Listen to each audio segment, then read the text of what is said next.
Good evening. So today is the 12-week update of this Nano-Reef upgrade.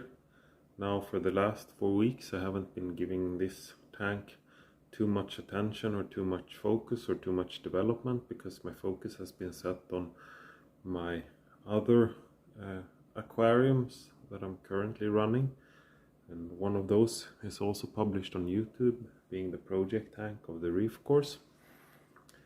But yeah, the last 4 weeks, currently the tank is looking to be thriving quite well.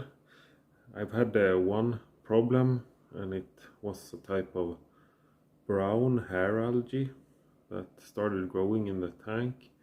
I think I know where I got it from, and eventually I had to go with a type of hermit crab, which smaller one, which actually took it. I tried with the salarias, but it didn't work, so eventually this hermit took this brown hairy algae and cleaned off the rock very good.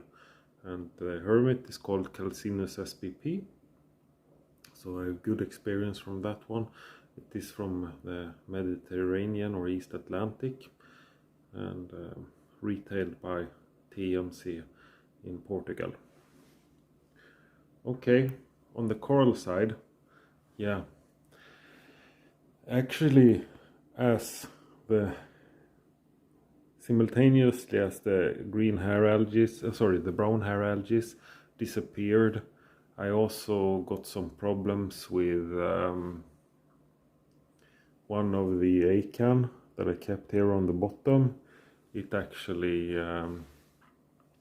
bleached quite dramatically, and also the trumpet coral started bleaching quite heavily. Now, not sure exactly what happened in the aquarium, but it could be some release from these algae, or it could be something else, and it could also be in the combination that I was releasing nutrients and that I am actually running quite heavily with the light in this tank. So maybe it's a little bit too much for the LPS on the bottom. Anyway, those two corals I am actually keeping in my third aquarium which I'm running, which is called the Refuge, where I'm actually trying to aquaculture some new live rock for a bigger project.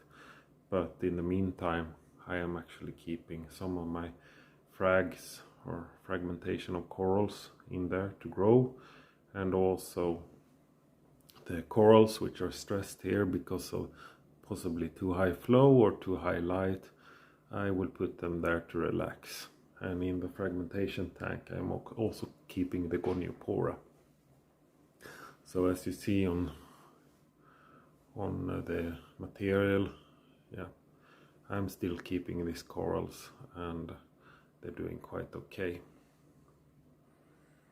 Now in this tank I've started to take out some of the fragmentation to move it down to the Refuge, but I actually did collect one specimen of Ceratopora caliandrum, and this is actually, it's not taking too much light, but it is actually the original type of caliandrum I was looking when I purchased this one. Initially when I bought this caliandrum I thought about putting it up here, but now I think I've had second thoughts and I might put it in another aquarium instead. So all in all I think I have good results. In particular I think what's showing is on the Ceratopora hystrix in the middle. I think if you compare it to videos previously, there's a clear growth on that one, and also on the Guttatatus on the left. That one has also grown, because when I installed it in the tank it was clearly two pillars, but now in the top they've grown together. On the Milka to the right, the growth is a little bit slower I think, but yeah, the corals I keep here, they're thriving, and what I've learned in the last 4 weeks is that probably I am pushing quite a lot of light, in particular on the LPS in the bottom.